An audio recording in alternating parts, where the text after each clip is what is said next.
If you don't mind, folks, we're going to start with a little preamble here. When the trial ended and the verdict came in as we expected, it was a rather emotional time for Chris, his friends, and his family, so it was not a time for Chris to respond to questions that the media may have. But what I'd like to do here today is to try to let you know that this is not an opportunity for the media to once again be prosecutors, not you being prosecutors, but to take the place of a prosecutor or to take the place of a police officer. There was a very well-trained and a very well-experienced Bath Police Department who investigated this case. There was a very experienced prosecutor, in fact, the chief assistant criminal prosecutor for the city of Akron. He didn't need any help. Now the verdict is in, that issue's over. What we'd like to do today is provide you the opportunity to hear Chris's reaction to that verdict and what he's been through. And I'd like you, if you could please, to confine your question to that, not to issues about the trial. Okay, what Chris first would like to begin to say something to you generally. Yeah. First of all, I want to thank the jury, first and foremost, for making that decision. Anytime you stand in judgment of another person, it is a weighty proposition and something that should be taken very seriously, and I think they did a really good job doing that. And I thank them for their time and for the seriousness with which they applied their judgment to my case. And I want to thank all you gentlemen for being here today as well, for giving me a voice to help me get my thoughts and my inner dialogue out to the community. And I want to thank Mr. Burden as well. And for the record, I've trained hundreds, if not thousands, of police officers across the United States at a federal, state, and local level. And I hold police officers in the highest of regard. Matter of fact, those training scenarios that I constructed and put on for these police organizations were about helping officers to survive deadly force encounters on the street, and also to be better shooters and to have better equipment so they can come home at the end of the day. So I want to reiterate that I was never a cop. I don't want to be a cop. Please don't ask me to be a police officer. That is the toughest job on the planet. As a SEAL, I began every day with the a priori knowledge that it was my job to prevent people from having birthdays anymore. As a police officer, you don't have that luxury. You walk into many situations and scenarios, oftentimes agnostically, and the situation can turn on its head pretty quick. So I applaud the efforts of the police department, and I also applaud the jury, as I said, and they made the correct decision and the right decision. I've maintained my innocence the whole time, and it was the right decision. Now, if you, ladies and gentlemen, have any questions, feel free to ask them. Are you going to request the Bath Police Department to reopen your case and to look for whoever did this to you? I will leave that up to them.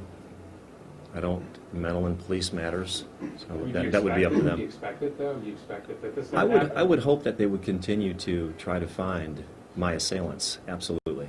Chris, what would you say if you knew that they considered the case closed? Well, I would be okay with that too, but when a case is closed, we've always heard of cases being reopened down the line when new evidence presents itself, and I would certainly welcome that. If I would love to face my assailants, absolutely.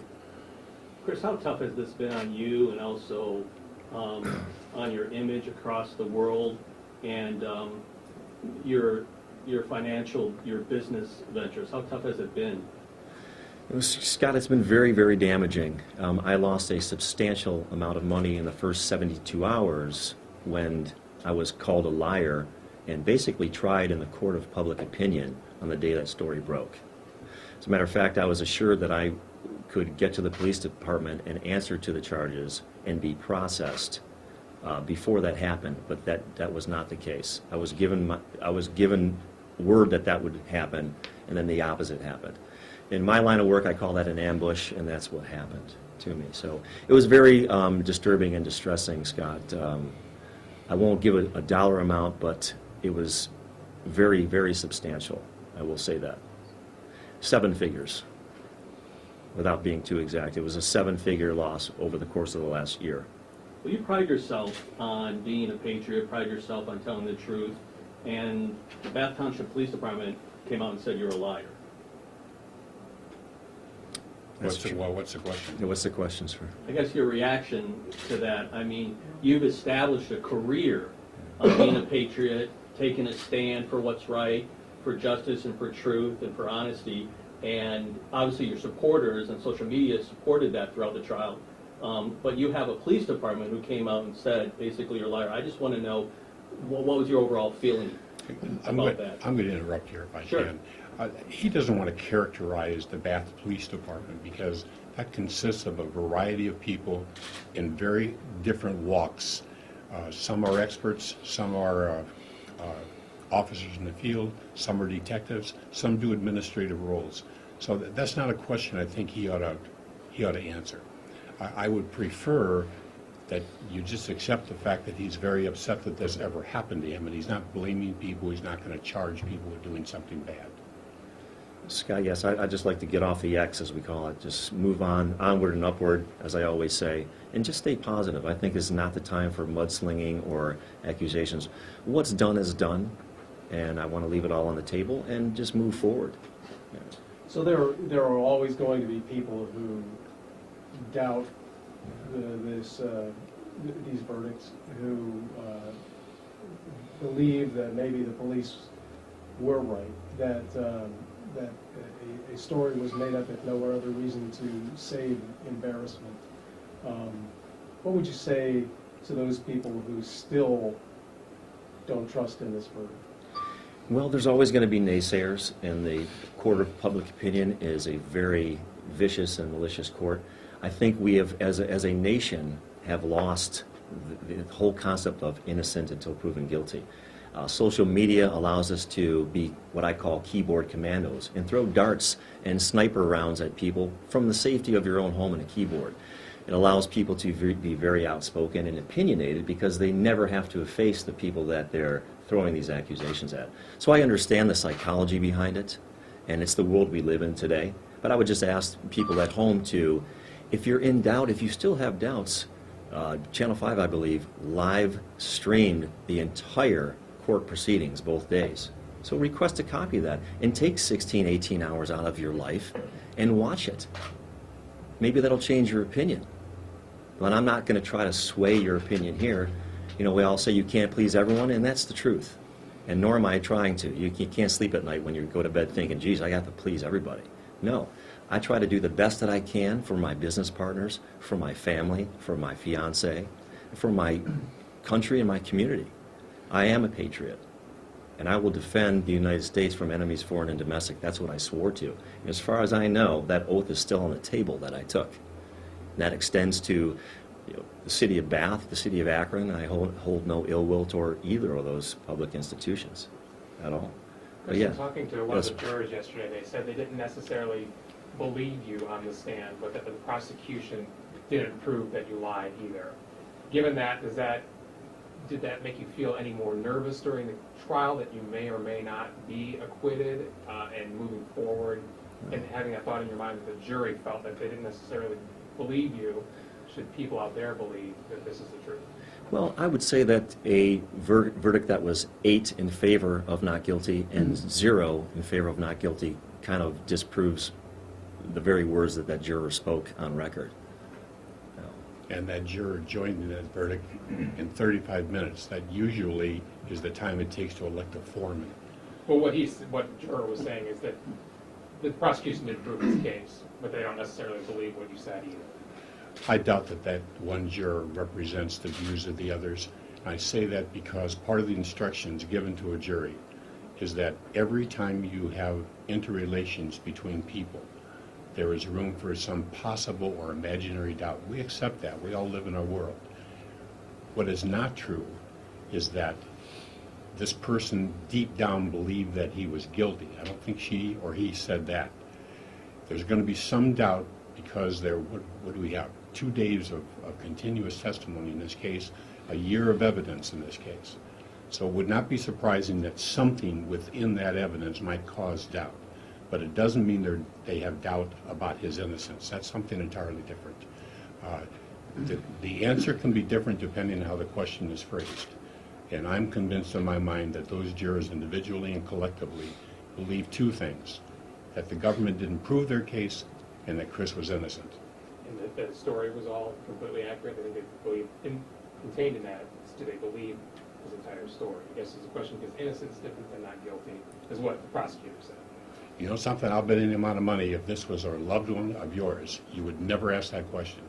You'd be willing to accept that the jury who found him not guilty truly believed in what they said.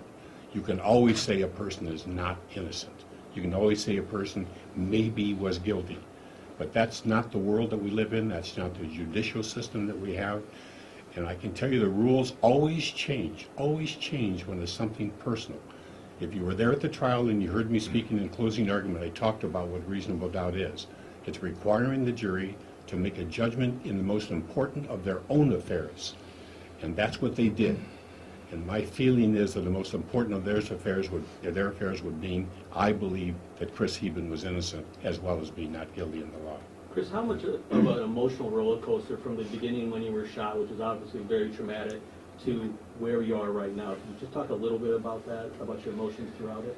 You know, it was, I kind of liken it to being in purgatory and having your mouth sewn shut. So you can ask my business partners and some of my family members. Please don't, but I'm just speaking euphemistically here. I'd have days when it just rolled off my back like water off a duck's butt, and other days when it really stuck in my craw. And you know, as a SEAL, someone who's disciplined and controlled and taught to temper the good with the bad, from weather conditions to just people around you, I had to just roll with it and deal with it and suffer through it, suffer in silence. And you know, but no matter how bad a situation is, it can always be worse. Thankfully, I wasn't going through this. I wasn't an innocent man sitting on death row for 30 years, wondering when my day was going to come. Every day, was I going to die that day? And then I get exonerated in year 30, and I can't even get compensation for that $5 or $10 a day that I made while I was in prison for 30 years waiting to die. So, Scott, no matter how bad a situation is, you can overcome adversity by just knowing and believing and thinking that, you know what, it could always be worse. I got to be home every night with my fiance and my son and running a business with some amazing business partners. So there were some highs and there were some lows, and I would think that's normal. That's normal, you know, across the spectrum of humanity. So. And do you have anything to say to all your supporters out there? Because if you look on your Facebook, your Twitter, your website, obviously you had a lot of support throughout this trial. Yeah. You know, I'm thankful for that every day. When I read that, it's funny. I try to always be inspiring when I make a post. Sometimes I'm humorous, but the underlying message is, as I said before, onward and upward. Accelerate your life. Be the best you can be every day for your family, faith, community, and country. So people don't realize this, so I will state on the record that when you inspire people on a daily basis, they often give you that inspiration to inspire them, if that makes any sense. So yes, I was really, really pushed on and pulled to a higher level by their support, and I am very thankful for it. It was mentioned a moment ago by Mr. Burden that 30 minutes, 35 minutes, the time it usually takes to choose a jury foreman. Were you surprised by that at all? What were your thoughts when you heard after 30 minutes, after a half hour, that there was a verdict? Well, my business partners and I walked across the street to grab some coffee because I hadn't eaten in about 6 hours, so I was hungry. And I'm just getting the coffee in my hand, and I got a call from one of them, and he said, "You need to hustle back up here. The jury's coming in." And I was like, wow, that's either very, very good or very, very bad, because I don't have any experience with trials. And so that's the first question I asked Jim when I sat down. I leaned in and I said, "Mr. Burden," I said, "is this, in your experience, is this a good thing or a bad thing?" And he said, "In my experience, it's usually a very good thing." So that reassured me. But I tell you what, I knew in my heart of hearts that I was innocent, and that is my personal rock in my psyche that kept me confident throughout the whole trial.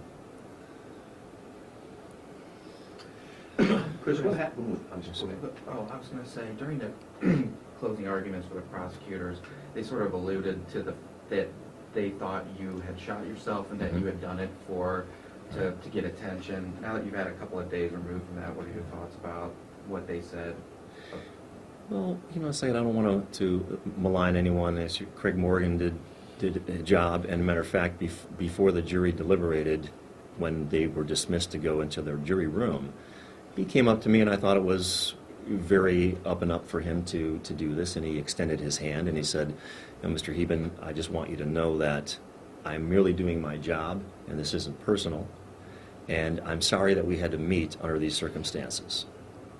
So, and I realized that that was a good act of humanity there. He extended himself, and I accepted it and shook his hand, and I'd like to just move forward, and I don't hold any ill will towards Mr. Morgan. And I believe what he said, and that's fine. Chris, you were on television before this all happened. Yes, with sir. the Montrose Ford Group and their Yes, sir. advertisements. Could you explain what happened there afterward, after the arrest and things, and what's your current employment now with them in association? Well, sir, I was never an employee per se of Montrose Auto Group. The owner of Montrose Auto Group, Mr. Mike Thompson, and I are business partners. He's one of my partners in SEAL Team Consulting. So we had this wonderful idea, and I believe it's a wonderful idea, to show support for the veterans in our community with a slogan that we developed, "We leave no customer behind." And that's kind of like a loosely alluding to the military's principle, as Americans, we leave no soldier behind on the battlefield. So we thought it was a brilliant slogan, and I still think it is. But when this story broke, when I was tried in the court of public opinion, we pulled those commercials to protect the business interests of not only SEAL Team Consulting, but first and foremost Montrose Auto Group. So I don't know. We haven't really had a discussion about the plan to continue in that line or to go in a different direction, and that's certainly not my decision, because I do not own Montrose Auto Group. I am the CEO and founder of SEAL Team Consulting, and then I have my company, Invictus Media and Television Group, or Invictus Group. So the SEAL Team Consulting is where I do the motivational speaking and the executive development and personal growth for everybody. And I also train police officers and the layperson under that consulting company and provide Your security. office is there at Montrose Auto? That is one of our locations, yes, on the top floor of that facility. So you're not under contract, paid contract in any way or form with Montrose Auto Group, correct? No, sir. Oh, and I want to say I read your article. I thought it was the most accurate and the most fair, and I just want to thank you for taking the time to do that as well. Appreciate it. Well, ladies and gentlemen, I guess that's probably it since the questions slowed down. I thank you for coming here today. It's not likely we're going to get together on this case again. Chris is going to go back to his life. His family's here, his friends are his business associates here, his fiancée are here. That's where he's going, that's where he's returning, and he will not come back. Thank you for your Thank time you again. again, gentlemen. Thank you so much.